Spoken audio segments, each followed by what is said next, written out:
में से काफ़ी लोगों की परेशानी ये होती है कि जब वो ब्यूटी ब्लेंडर का इस्तेमाल करते हैं तो बहुत सारी चीज़ें आपस में मिक्सअप हो जाती है। यानी कि ब्लशर की जगह कंसीलर अप्लाई हो जाता है, कंसीलर की जगह ब्लशर ब्लेंड हो जाता है।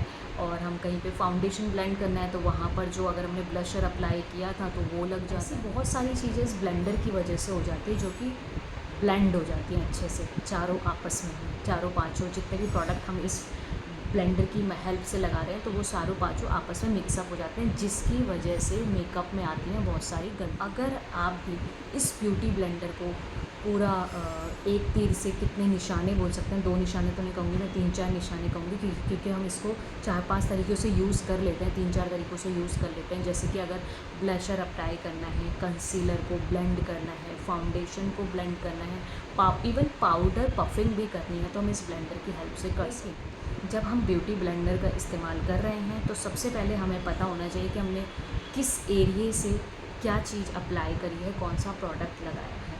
मान लीजिए मैंने जो है इस रेड, देखिए जो रेड एरिया दिख रहा है ना, रेड एरिए से मैंने अपना ब्लशर ब्लेंड किया था, ठीक है। और मैंने इस येलो वाले एरिए से अपना कलर करेक्टर और बाद में फाउंडेशन अप्लाई किया था।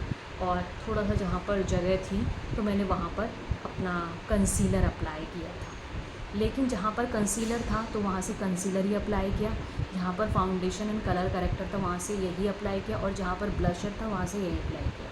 अगर मैं तीनों चारों चीज़ें मिक्सअप कर देती तो आपस में मेकअप भी मिक्सअप हो जाता है, जिसकी वजह से मेकअप में एक ट्रांसपेरेंसी नहीं आ पाती है। सब चीज़ें मिक्स हो करके वो मेकअप का एक रूप नहीं दिख पाता। तो ब्यूटी ब्लेंडर में आप हमेशा यही चीज़, या तो आप अपनी ब्रशेस अलग अलग रखिए सभी चीज़ों के लिए। अगर आपका पाउडर ब्रश अलग है, आपका कॉन्टोर वाला, इवन हम इससे कॉन्टोरिंग भी बहुत अच्छे से ब्लेंड होती है। तो एक जगह पे अगर आप कॉन्टोरिंग कर रहे हैं तो उस एरिए को आप अलग ही रखिए। कॉन्टोरिंग के लिए इस्तेमाल करें तो उस कॉन्टोरिंग एरिए को कॉन्टोरिंग के लिए ही इस्तेमाल करिए। पाउडर पफिंग कर रहे हैं तो पाउडर पफिंग इस एरिए को अलग से रखिए।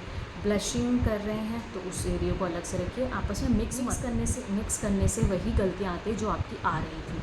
तो इसीलिए या तो आप ब्रशेस अप्लाई करिए अलग अलग से जो भी जिस एरिए के हैं, या फिर अगर ब्लेंडर इस्तेमाल कर रहे हैं, और ब्लेंडर जो है इन ब्रशेस से भी ज़्यादा अच्छा काम करता है। तो अगर आप इसका इस्तेमाल कर रहे हैं ना तो या तो 2-3 ब्लेंडर रखिए, और अगर एक ही ब्लेंडर से आप जादू की पुड़िया बनाना चाहते हैं तो आप उसका अच्छे से इस्तेमाल करिए, तभी आपका जो है ये काम करेगा। मैं इस एरिए से ना, मान लीजिए मैंने अपना ब्लशर अप्लाई करना है, मेरा लिक्विड ब्लशर है, ये मैंने ब्लशर अप्लाई किया और मैंने इसको ब्लेंडर से ब्लेंड कर दिया। ये देखिए, ठीक है ना, ये इस तरह से मैंने ब्लेंड कर दिया। और मुझे पाउडर पफिंग देनी है तो मैं पाउडर पफिंग के लिए ये लूँगी, ठीक है। कॉम्पैक्ट ले लिया मैंने तो इजीली, और मैं इसको हल्के से अलग एरिया से कर रही हूँ, मैं उस ब्लशर एरिया से नहीं कर रही हूँ। ब्लशर एरिया से करूँगी तो फिर मेरा वो पाउडर पफिंग की जगह कुछ और ही पफिंग बन जाएगा। तो इसीलिए एरिया मैं अलग ले रही हूँ ताकि ये चीज़ें आपस में ब्लेंड ना हो। इसीलिए इस चीज़ का बहुत ज़्यादा ध्यान रखना है। और ये मैंने कर लिया पाउडर पफिंग। तो अगर आप भी चाहते हैं मेकअप इवन लगे तो ब्लेंडर को इस्तेमाल करने के लिए मेरी ये बातें ज़रूर ध्यान में रखिएगा। Thank you.